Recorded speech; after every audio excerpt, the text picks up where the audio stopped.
Então, nessa videoaula, a ideia é fazer uma apresentação rápida da disciplina, passando como que vai ser a avaliação da disciplina, os principais tópicos que serão abordados, como serão as atividades de laboratório, as listas de exercício e demais atividades que vão ocorrer durante esse semestre.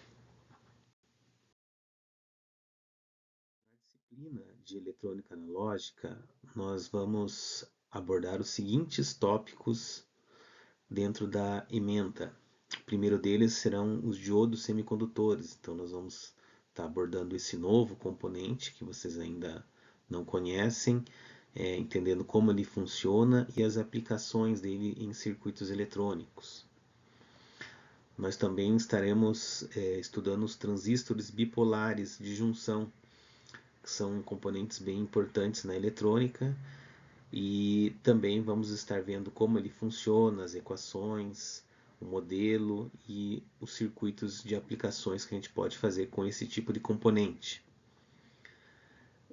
Por fim, vamos estar estudando os transistores de efeito de campo, que são os transistores talvez mais utilizados atualmente nos chips.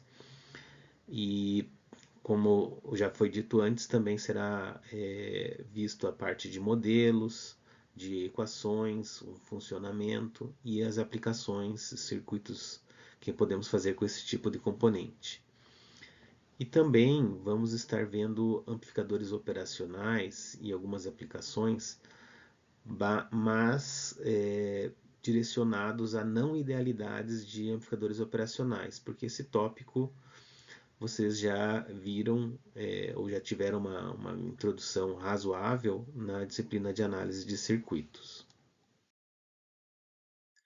Na disciplina de eletrônica analógica 1, nós vamos utilizar como sistema ou ambiente de aprendizagem o Moodle. Então, todos os materiais, listas de exercícios, planilhas de laboratório, enfim, tudo que a gente disponibiliza na disciplina vai estar dentro do ambiente Moodle. Então é importante que vocês entrem no ambiente Moodle, procurem pela disciplina Eletrônica Analógica 1 e insiram a senha que está aí sendo mostrada aí abaixo,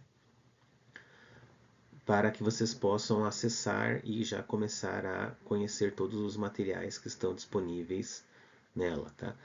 Além disso, nós vamos ter também todas as aulas já estão gravadas. Então, se você perdeu algum tipo de aula, se você quer rever o conteúdo que teve na aula presencial, você pode no Moodle, basta acessar a semana e a data da aula e você vai encontrar ali o vídeo gravado dela.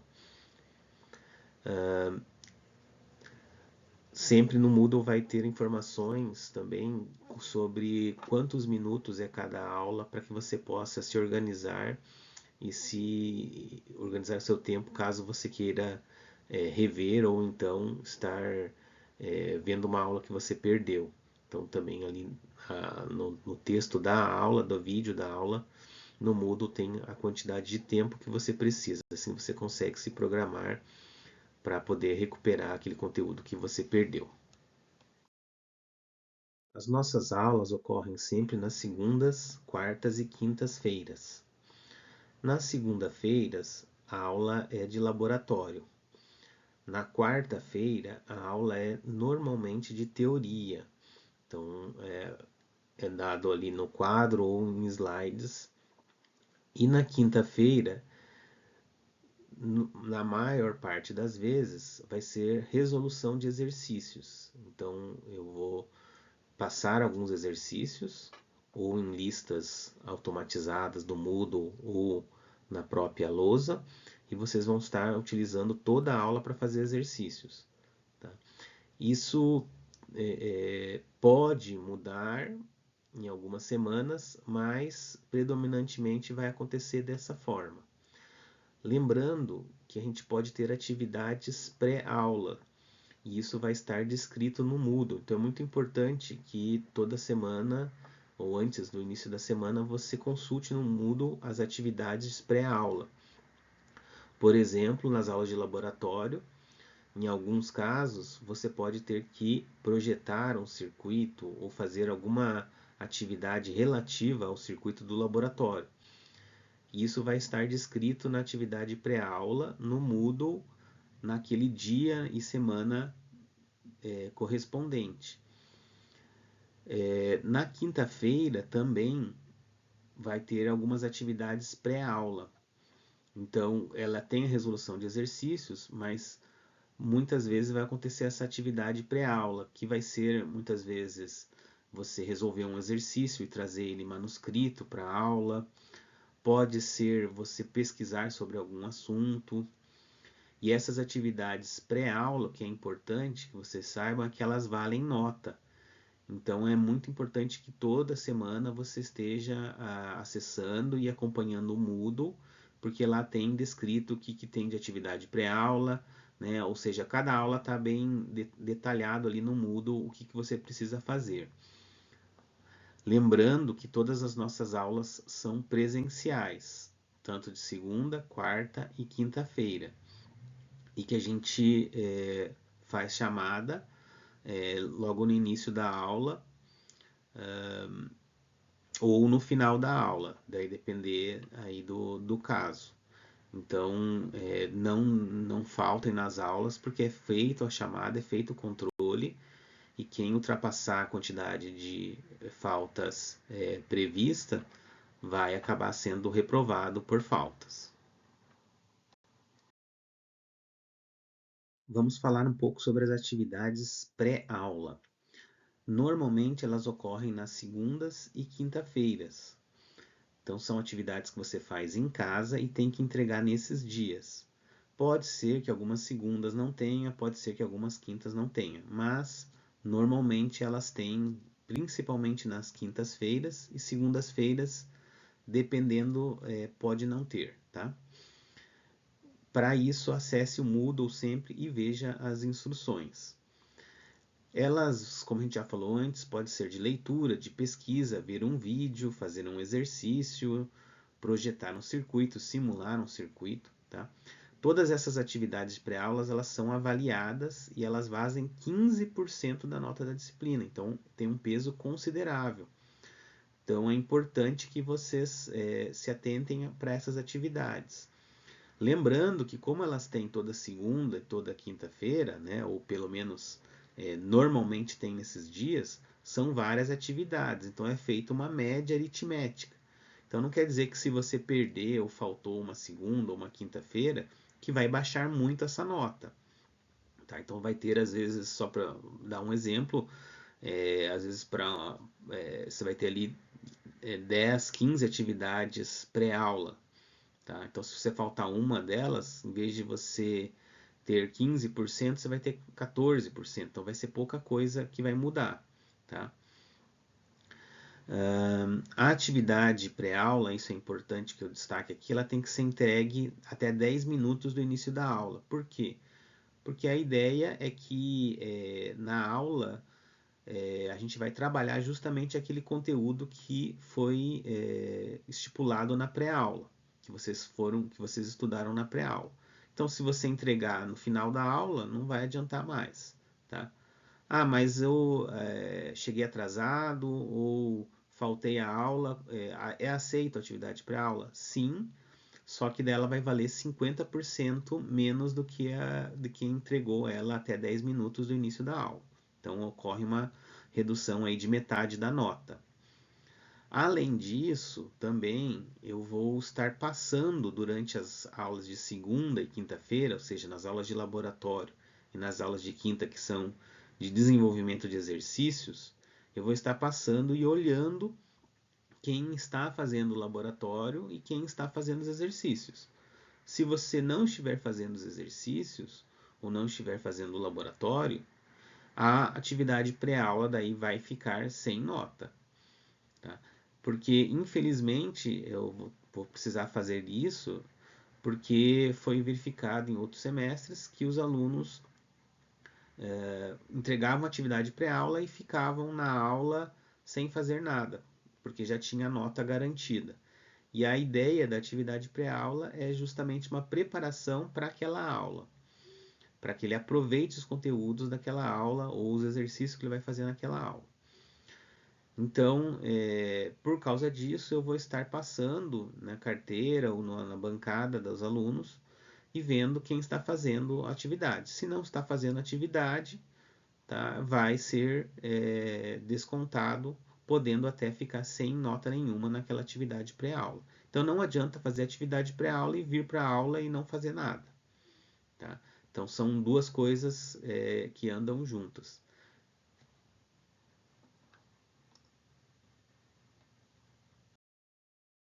Todas as nossas listas de exercícios são feitas no Moodle. São listas automatizadas. Essas listas de exercícios, elas valem nota e valem 15% da nota. Normalmente essas listas vão ser resolvidas nas aulas de quinta-feira, mas pode ser que tenha alguma lista extra ou quando você não consegue fazer todas os exercícios da lista na aula de quinta-feira, você pode fazer em casa. Mas a ideia é que a maior parte seja feito na aula de quinta-feira. Como que funcionam essas listas no Moodle, para quem nunca fez? Elas são online, você faz dentro do ambiente Moodle. O Moodle ele sorteia exercícios diferentes para cada aluno. Então ele vai sortear enunciados diferentes. Não é que o exercício seja totalmente diferente, os valores dos exercícios vão ser diferentes para cada aluno. Então vai ter respostas para cada um, apesar do exercício na sua raiz, nos conceitos fundamentais são mais ou menos o mesmo. Cada lista de exercício ela pode ser feita duas vezes. Então, por exemplo, vou dar um exemplo. Você tem uma lista que ela tem 4 exercícios que você fez na aula de quinta-feira. Você fez os 4, mas você não foi bem. Você errou quase todos os exercícios. Errou 3 dos 4, por exemplo. Você pode enviar essa lista. O Moodle vai te dar uma nota. Você vê lá, deu uma nota baixa. Vou supor aqui que seja uma nota 3 de 10 pontos. Então você pode recuperar essa nota fazendo novamente essa lista. Então ele vai te dar os mesmos exercícios, porém com valores diferentes. Ele vai sortear novamente outros valores. E aí você pode, né, como você já fez uma vez, você vai saber o que errou. Então fica mais fácil de você acertar na segunda tentativa. Então você vai ter uma segunda tentativa para fazer. Isso já vai funcionar como uma espécie de recuperação para vocês. E aí, se na segunda tentativa você tirar uma nota maior, vai permanecer a nota da tentativa em que que você teve melhor resultado. Outra coisa importante, quando você está resolvendo uma lista, por exemplo, de 4 exercícios, você abriu a lista ali no Moodle para começar a resolver ela, você pode ir fazendo ela de acordo com o seu ritmo, tá? Então você pode abrir ela, fazer um exercício, aí deslogar do Moodle, voltar outro dia, fazer outro exercício, ou seja, você faz no teu ritmo. Ao final, quando você finaliza os 4 exercícios, você envia a lista toda e aí sim o Moodle vai corrigir e vai te dar uma nota, tá? Então você tem essa flexibilidade de ir fazendo a lista dentro da sua possibilidade de tempo. Na lista de exercício, quando você está resolvendo um exercício, você vai ter a caixa ali para colocar a resposta e vai ter um botão para você verificar se a resposta está certa. Então, cada vez que você clica nesse botão para verificar a resposta, ele vai, se você errar, ele vai te dar uma penalidade. Então, por exemplo, você tem lá exercício 1, você colocou lá uma resposta de 1 volt, vamos dizer assim. Não era a resposta certa. Aquela questão, se ela valia 3 pontos, ele vai tirar um ponto dela, vai tirar 33%. E ela vai passar a valer 2 pontos. Aí você tenta de novo e coloca uma resposta, vamos dizer que seja 2 volts agora que você colocou. E não era ainda a resposta certa. O que ele vai fazer? Ele vai aplicar novamente uma penalização de 1/3 e a questão que valia 3 e agora está valendo 2 vai passar a valer 1 ponto. Aí na terceira tentativa de resposta você erra novamente, ela vai valer 0 pontos. Tá? Você pode ainda continuar tentando resolvendo essa questão até ele marcar como correto, tá? Mas não vai ter mais valor nenhum essa tentativa, a resposta que você deu ali, tá? Aquela questão. Então, foi feito isso porque, infelizmente, os alunos, quando não tinha essa penalidade, os alunos ficavam tentando aleatoriamente achar a resposta correta. Então, chegava a ter mais de 100, 200 tentativas, né?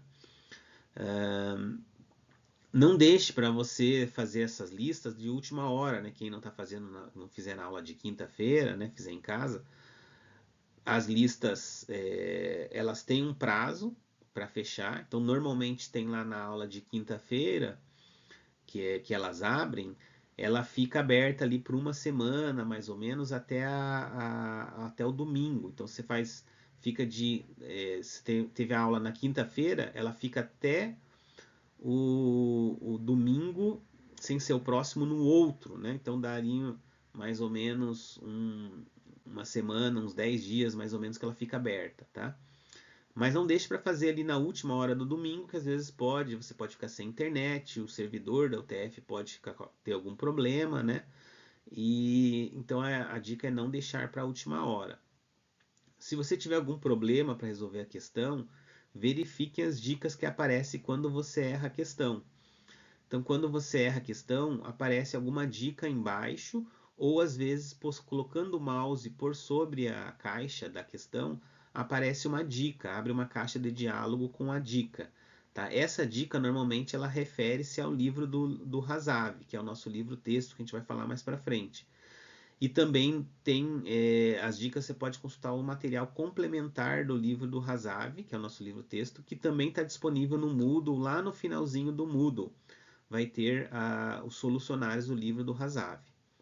Então, utilize essas dicas para que você acerte e tenha uma nota alta. Tá? Lembrando que com as atividades pré-aula e mais as notas da lista de exercício, isso perfaz aí, dá um total de 30% da nota, que é bastante, né, é um percentual considerável da nota. Que vão funcionar as avaliações da disciplina? A disciplina ela funciona da seguinte forma: ela tem 3 notas parciais. A primeira nota parcial ela é relativa ao conteúdo de diodos. A segunda é relativa ao conteúdo de transistor bipolar e a terceira é relativa ao transistor MOSFET e amp-ops. Cada nota dessa parcial ela vai ter 3 itens ou 3 quesitos de nota. Tá? Um deles é a avaliação escrita, que vale 70%. Outro vai ser a lista de exercícios, 15% ou 1,5%. E as atividades pré-aula, 15% ou 1,5%. Então, somando essas três, nós vamos ter 10 pontos aí para cada nota parcial. Aí cada nota parcial a gente faz uma média aritmética e obtém a nota final do curso. As datas das provas presenciais vocês podem consultar no Moodle. Logo no início vai ter ali as datas definidas. As recuperações elas funcionam da seguinte forma: as listas de exercícios vocês conseguem recuperar com a segunda tentativa. As atividades pré-aula vocês conseguem entregar depois que passou o prazo, valendo 50% menos. Tá? E como que é a recuperação da atividade da avaliação escrita? Tá? Ela é feita através de uma prova extra ou uma prova de recuperação, se quiser pensar assim, online no Moodle. É como se fosse uma lista automatizada no Moodle. Tá? E ela normalmente ela vai abrir no sábado posterior à prova presencial. Então teve a prova presencial, por exemplo, na quinta-feira, já no sábado imediato abre a prova extra de recuperação no Moodle e você pode fazer ela até o outro sábado, ou seja, fica aberta por uma semana. Você faz essa prova no Moodle, ele vai corrigir automático e quando fecha, dá o prazo, ele vai te dar a nota. Como que funciona daí a nota dessa prova de recuperação? Ela soma e divide com a nota da prova presencial. Soma com ela e divide por 2, né? Então, por exemplo, se a avaliação escrita valia 7, mas você só tirou um ponto nela, do 7 que poderia tirar. Então, mas na recuperação, você foi ali na recuperação e conseguiu tirar, por exemplo, 7, né? Ou seja, acertou todas as questões da prova de recuperação. Então, 7 mais um ponto da prova presencial vai dar 8, dividido por 2, você vai ter uma nota 4, tá? Então, essa é a ideia. Se você fizer a prova de recuperação e não conseguir a média dela com a prova presencial ficar menor que a nota da prova presencial, aí eu mantenho a nota da prova presencial. Então você pode usar a recuperação como uma espécie de chance de tentar aumentar a nota, tá? Sem um compromisso. Lembrando também que as listas de exercícios são várias listas, tá? Então é feita uma média aritmética das listas de exercício. Então é importante que você faça todas as listas, tá? Que vão ser mais de uma lista. Mesma coisa das atividades pré-aula. Tá? As atividades pré-aula vão ser aí, para cada nota parcial, normalmente é umas 6, 7, até 10, podendo chegar a umas 10 atividades pré-aula. Tá? Então é importante que você tente fazer todas elas, porque aqui a lista mais a pré-aula, isso aqui já dá 3 pontos, né? Já é metade do que você precisa para atingir 6 pontos na disciplina. Então, elas são atividades bem importantes. Lembrando aqui que as atividades pré-aula, esse semestre nós vamos estar verificando, quando tem pré-aula de laboratório, se o aluno está fazendo a mesma atividade de laboratório. Se não está fazendo, se não estiver fazendo, a atividade pré-aula vai ser vai ter a sua nota aí reduzida ou totalmente desconsiderada. Mesma coisa para as aulas de exercícios, que o aluno não estiver fazendo o exercício, vai ser passado na carteira do aluno e visto. Se ele não está fazendo o exercício daquela atividade pré-aula, ele também pode ter a sua atividade, a sua nota de pré-aula reduzida a zero. Então é importante que vocês tenham a participação nessas aulas, tá? Senão não faz sentido eu propor atividades que é justamente para ter uma melhor desempenho nessas aulas de exercícios de laboratório e o aluno não está fazendo nada durante as aulas de laboratório, tá? Então a atividade a gente chama de pré-aula, mas ela está relacionada também àquela aula que ela está vinculada. Sobre o laboratório, a turma é normalmente dividida em 22 alunos e as equipes são no máximo de 2 alunos por bancada. Pode ser feito sozinho? Pode, porém depende da quantidade de bancadas. Tá? Se a gente não tiver materiais, bancadas ou equipamentos para todos os alunos, o professor vai juntar alunos que estejam sozinhos para poder fazer essas equipes de 2 em 2 alunos. Tá? Equipes maiores que 2 alunos não é aceito. Tá? Não adianta nem pedir, tá? A não ser em casos muito específicos que aconteça algum problema com os equipamentos, com as bancadas, que a gente não consiga trabalhar em 2 alunos. As atividades CCH ou complementação de carga horária são atividades que o professor tem que propor aos alunos quando tem algum recesso ou feriado nos dias que tem a aula da disciplina. Então é gerado, né, uma quantidade de horas que a gente chama de CCH para cada feriado ou então recesso.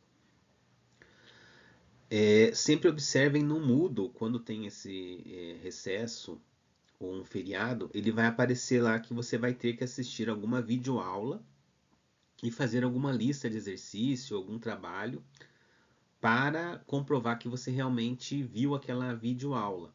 Então, as nossas atividades de complementação de carga horária são sempre feitas dessa forma. Como toda a disciplina já está gravada, o aluno assiste a videoaula que seria relativa àquele dia que foi feriado ou recesso e faz daí uma lista, uma atividade, que também está tudo ali listado no Moodle, explicado no Moodle, para comprovar que realmente viu e entendeu aquele conteúdo. dúvidas que vocês tenham, ou querem entrar em contato comigo quando eu não estou presente, ali, né, fora do horário de aula, vocês podem mandar e-mail para o fabiocoutinho@utfpr.edu.br.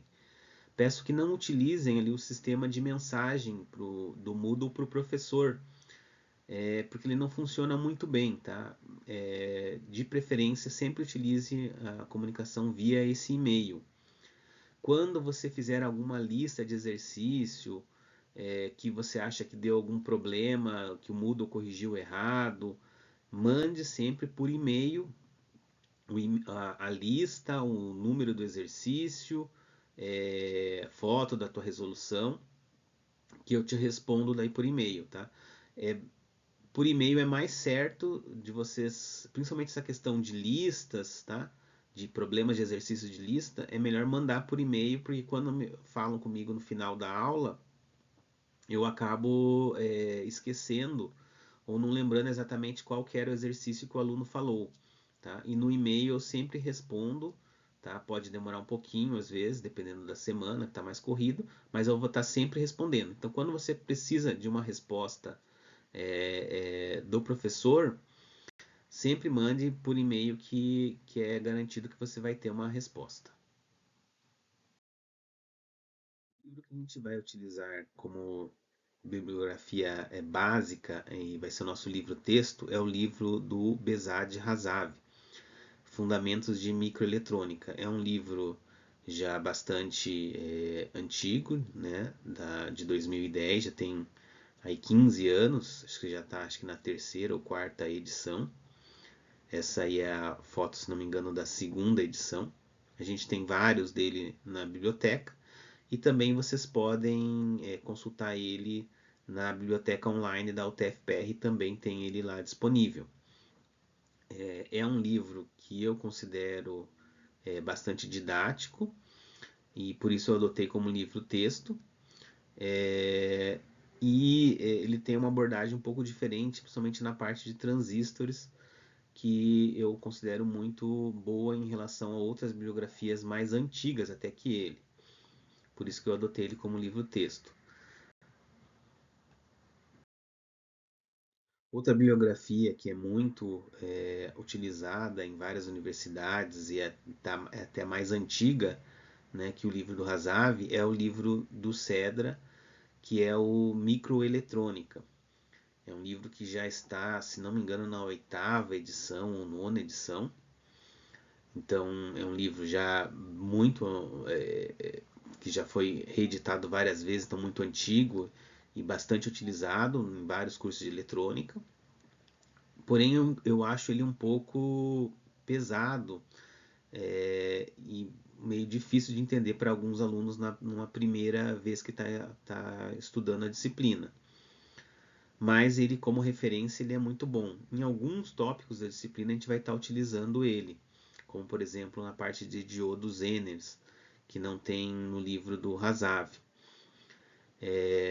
Mas em outras disciplinas, se não me engano, Eletrônica 2, o professor utiliza mais esse livro, então vocês vão ter a oportunidade de ter um contato maior com ele.